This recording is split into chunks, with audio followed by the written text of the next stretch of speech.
ఏదైతే గనక వైఎస్ఆర్సీపీ అధికారంలో ఉన్నప్పుడు పరకామణిలో జరిగిన చోరీ కేసు గురించి ఈ మధ్యకాలంలో జగన్మోహన్ రెడ్డి గారు మాట్లాడుతూ అదంతా చాలా చిన్న కేసు అంటూ ఆయన చేసిన వ్యాఖ్యలను అసలు ఎలా చూడాలంటారు?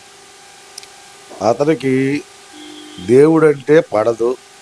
ఫస్ట్ అసలు తిరుపతిని ఏదో ఒక విధంగా నాశనం చేయాలనే ఉద్దేశంతో ఉన్నాడు. తిరుపతి దేవస్థానాన్ని నాశనం చేయడానికి కంకణం కట్టుకుంటూ ఉన్నాడు. అతనికి దేవుడి డబ్బు దొంగతనం జరిగిందనే బాధ కన్నా వాళ్ళ నాయకుల మీదకి వస్తుందనే బాధ ఎక్కువైపోయింది. దాన్ని పట్టించుకోవద్దు. ఎంత చిన్న దొంగతనం, $9. $9 అంటే అతను చెప్పేది ఏది 72,000 అంట. అంటే డాలర్ ఎంత విలువ? ఈయన మనం 10th ఫస్ట్ క్లాస్ స్టూడెంట్, ఇంటర్లో ఫస్ట్ క్లాస్ స్టూడెంట్, డిగ్రీలో ఫస్ట్ క్లాస్ స్టూడెంట్. డాలర్ విలువ ఎంత? $9 అంటే ఎంత అయిద్దో కూడా తెలియదు. ఇంకా అతను మాటలు పట్టుకొని పద్దాగా ఏలాడబడతాం కూడా మనకే కరెక్ట్ కాదు. అతను ఇంటర్వ్యూ ఇచ్చిన తర్వాత నేను ఏం మాట్లాడాను దాన్ని ఖండిద్దాము అనే ఉద్దేశం కూడా లేదు అతనికి. ఏందో ఆ పిచ్చి పట్టినప్పుడు కాస్త మాట్లాడతాడు, ఇంట్లోకి వెళ్ళి పడుకుంటాడు. ఇకంతే. ఆయన గురించి ఇక మాట్లాడుకోవడం ఎందుకు? అలా కాదు, అసలు తిరుపతి దేవస్థానంలో జరిగిన దొంగతనాన్ని కూడా చిన్నదిగా చూపించే ప్రయత్నం ఎందుకు చేస్తున్నారంటారు? ఇప్పుడు దాంట్లో మా నాయకులను అన్యాయంగా ఇరికించాలని చూస్తున్నారు అంటూ ఆయన చేస్తున్న వ్యాఖ్యలను అసలు ఎలా చూడాలంటారు? మరి చిన్న దొంగతనం అయితే 140 కోట్లు దేవస్థానానికి ఎట్టిచ్చారు? 14 కోట్లు, 140 కోట్లు ఇచ్చాడండి. మొత్తం 640 కోట్లు దొంగతనం. అది ఎన్నిసార్లు చేసి ఉంటారు?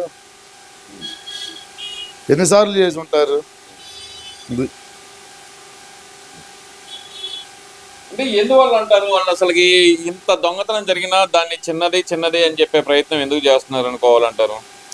భువన కరుణాకర్ రెడ్డి ఇరుక్కుంటాడు. అతను ఇరుక్కుంటే డైరెక్ట్ జగన్మోహన్ రెడ్డి ఇరుక్కోవాల్సి వస్తుంది.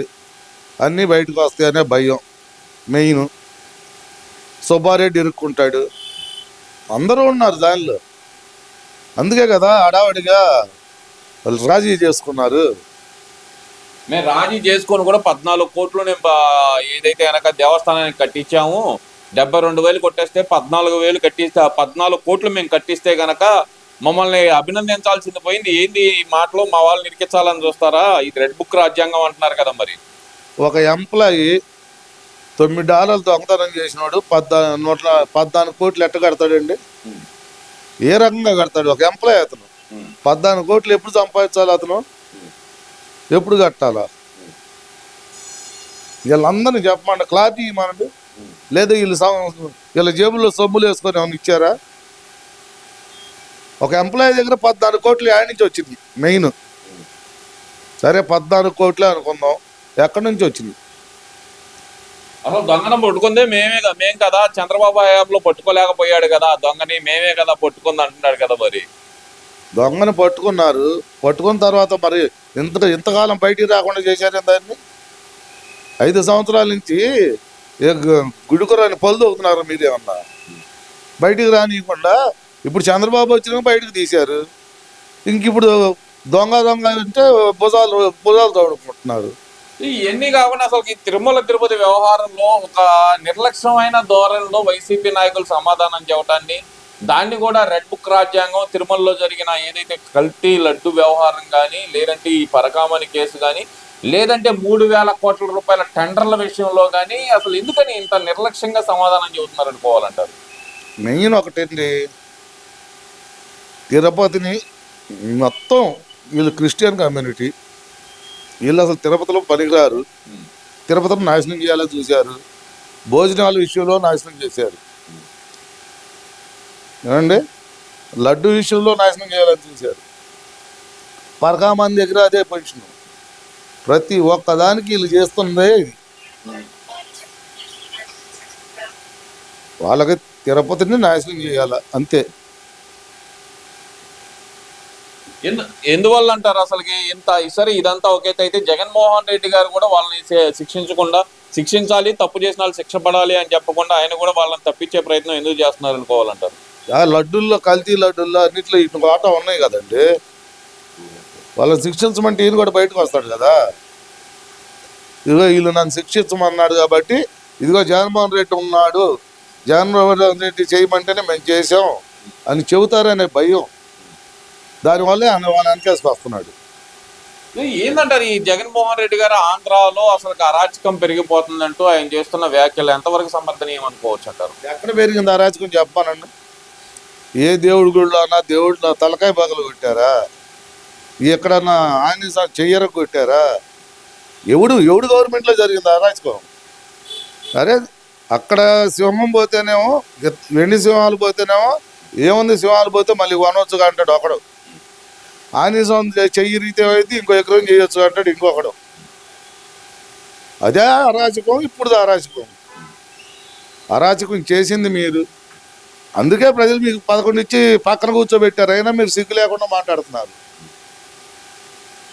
అయినా ఇక్కడ ప్రధానంగా చూసుకుంటే గనక ఆంధ్రప్రదేశ్లో ఇప్పుడు ఇవన్నీ ఒక ఎత్తు అయితే కనుక లిక్కర్ స్కామ్ లో వరుస నిందితులు బయటపడుతున్నా సరే వైసీపీ నాయకులు ఎందుకు కలవరపడుతున్నారు అనుకోవాలంటారు దీంట్లో?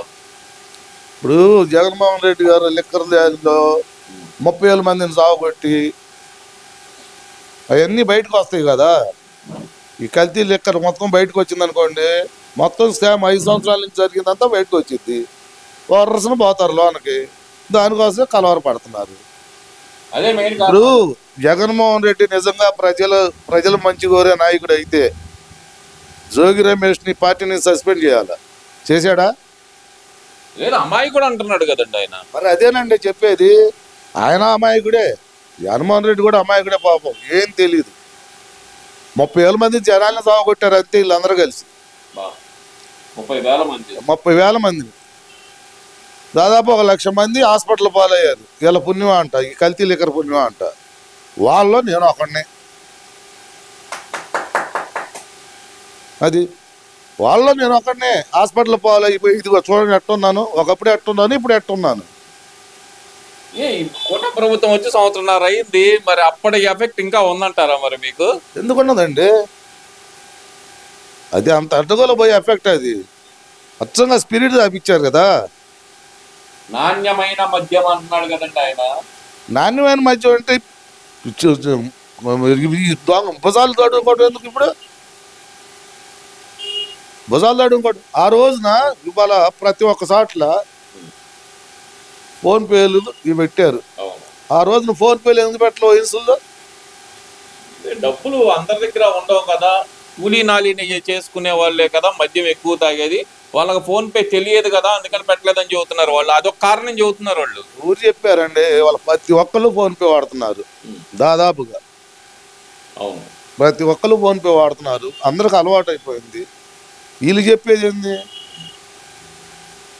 అదే మీరు దొంగ ఎక్కడ అమ్మి వేరే బాటిల్స్, పిచ్చి మందు అంతా తీసుకొచ్చి బాటిల్స్లో నింపి కంపెనీలన్నీ ఎల్లగొట్టి. ఇప్పుడు మ్యాక్డోల్ విస్కీ ఉందండి, మ్యాక్డోల్ బ్రాందీ ఉంది, వాళ్ళు ఎందుకు అమలు ఆంధ్రాలో? వీళ్ళ కమిషన్లు తట్టుకోలేక, వీళ్ళ టార్చర్ తట్టుకోలేక వాళ్ళు ఆంధ్రాలో అమ్మల. ఇప్పుడే అంట కదండి లిక్కర్లో దోచుకో దాచుకో పంచుకో తినుకో అన్నంత స్కామ్ జరుగుతుంది అంటున్నారు. మరి ఎక్కడి నుంచి జరుగుతుందో చెప్పానండి. ఇదిగో పలానా చోట స్కామ్ జరిగిందని చెప్పానండి. ఈ 14 ఊర్లో స్కామ్ జరిగింది. స్కామ్ వీళ్ళు చేస్తున్నారు, గవర్నమెంట్ మీద నెట్టాలని చూస్తున్నారు. చివరికి వాళ్ళు బయటపడే భుజాలు తడుకుంటున్నారు. మరి ఓవరాల్ గా ఏమంటారు మరి వైసీపీ మొన్న జగన్మోహన్ రెడ్డి గారు పెట్టిన 2 గంటల ప్రెస్ మీట్ లో అసలు ఎలా చూడాలంటారు ఆయన చేసిన వ్యాఖ్యలు? 2 గంటల ప్రెస్ మీట్ పెట్టాడండి, వాళ్ళ విలేకరులే పిలుచుకున్నాడు, వేరే ఛానల్ని పిలవడు. వాళ్ళు ఏడో దవకనం 3 రాజధానులు అన్నాడు.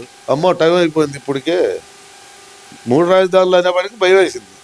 మళ్ళీ అదో ఆ స్కామ్ ఏమైనా బయటకు వచ్చిద్దాం అని.